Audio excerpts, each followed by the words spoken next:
सभी प्रभु प्रेमियों को मेरा प्यार भरा राधे राधे। आज हम इस वीडियो में बहुत सुंदर चर्चा करेंगे, वो है देव उठनी एकादशी की चर्चा। एक देव सैनी एकादशी जो 4 महीने पहले थी, अब देव उठनी एकादशी। इस वीडियो में हम बहुत महत्वपूर्ण चर्चा करने जा रहे हैं।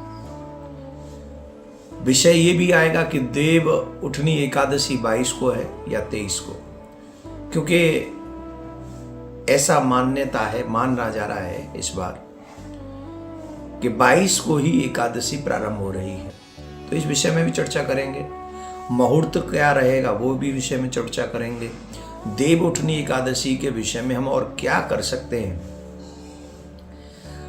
ऐसा क्या पूजा करें जिससे हमारी मनोवांछित इच्छा पूरी हो जाए, विशेष इच्छाएं किस बात से पूरी होंगी, और कैसे भगवान नारायण को हम मना सकते हैं। इन सब विषयों पे हम इस वीडियो में चर्चा करेंगे। तो आप सभी को मेरा प्यार भरा राधे राधे। बड़े ध्यान से इसको सुनिए। देव उठनी एकादशी, जिसे हम लोग बहुत महत्वपूर्ण तरीके से मनाते हैं, सनातनियों के लिए एक बहुत विशेष महत्व होता है। एकादशी तिथि के दिन भगवान विष्णु की प्राप्ति के लिए पानी में एक चुटकी हल्दी डालें और उसे स्नान करें। साथ ही इस दिन पीले रंग के वस्त्र पहने, क्योंकि पीला रंग भगवान विष्णु को बहुत ही पसंद है। ये तो हो गया आपका स्नान और आपका वस्त्र।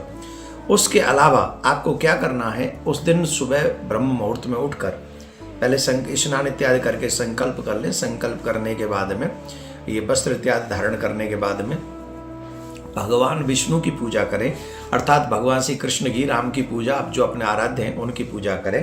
तो उस दिन जो है एकादशी के दिन भगवान विष्णु को अर्थात श्री कृष्ण को पहले शंख से गाय के दूध से अभिषेक कराना चाहिए, उनका स्नान कराना चाहिए।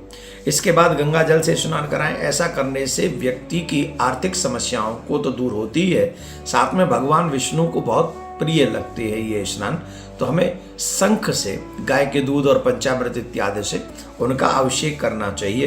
तो आप सभी भगवान नारायण की पूजा इस तरीके से करें। फिर उन्हें नैवेद्य इत्यादि चढ़ाएं रोली से, या वैसे उनको हल्दी का तिलक लगाएं, क्योंकि उन्हें वो बहुत प्रिय है। ये सब पूजा करने के बाद संकल्प लें, और जो मंत्र आपके गुरुदेव ने आपको दिया है, ज़्यादा से ज़्यादा वो उस मंत्र का जाप भगवान के सामने बैठकर आप लोग करें।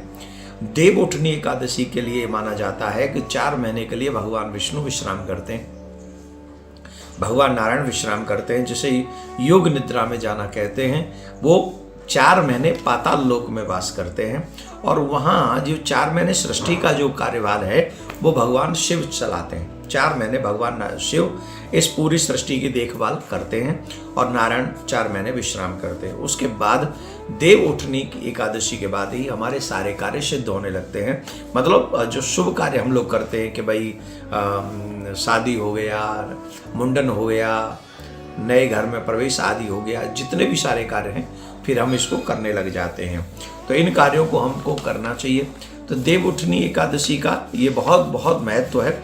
मैं आपको कुछ चीज़ें और बता देता हूँ। देव उठनी एकादशी के दिन पीपल को जल अवश्य चढ़ाना चाहिए, क्योंकि भगवान विष्णु का पीपल में वास होता है। तो देव उठनी एकादशी को आप 1 लोटा जल ले जाएं, थोड़ा सा मिष्ठान ले जाएं, और वहाँ पीपल के पेड़ के नीचे आप पीपल की जड़ में चढ़ा दें, जिससे आपकी प्रत्येक मनोकामना पूर्ण होगी। ये बहुत ध्यान रखें। अब हम आपको शुभ मुहूर्त बता देते हैं, वो ध्यान से सुन लें।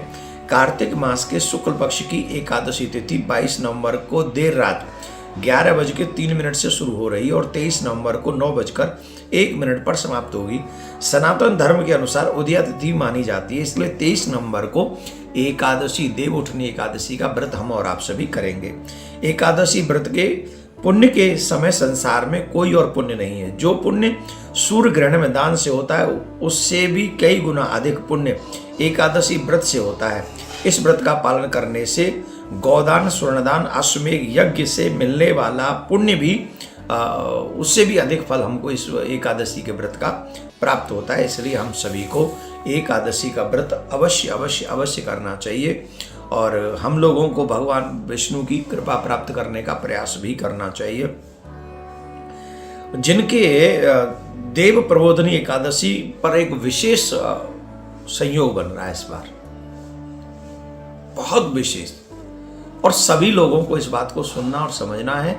और इस पर देखो, रोग लगता है तो दवा जरूरी है, समझ रहे ना आप?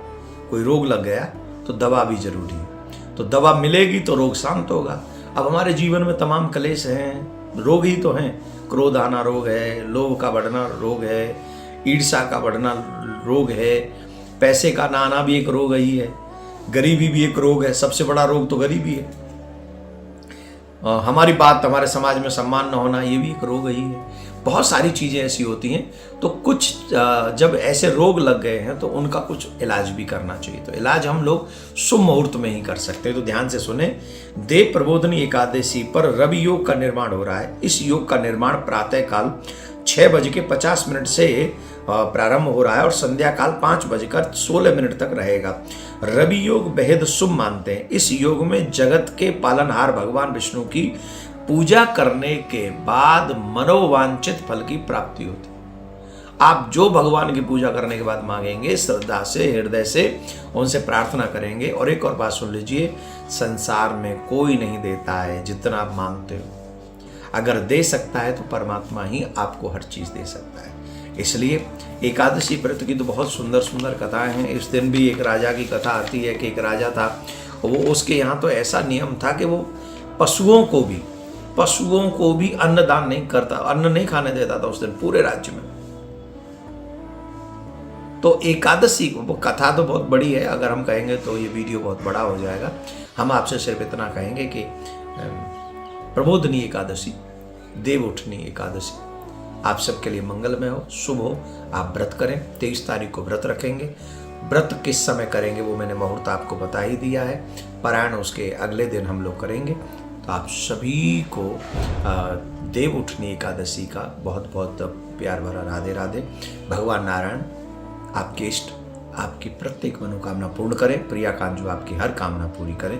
मैं आप सबको फिर से प्यार भरा राधे राधे बोलता हूँ।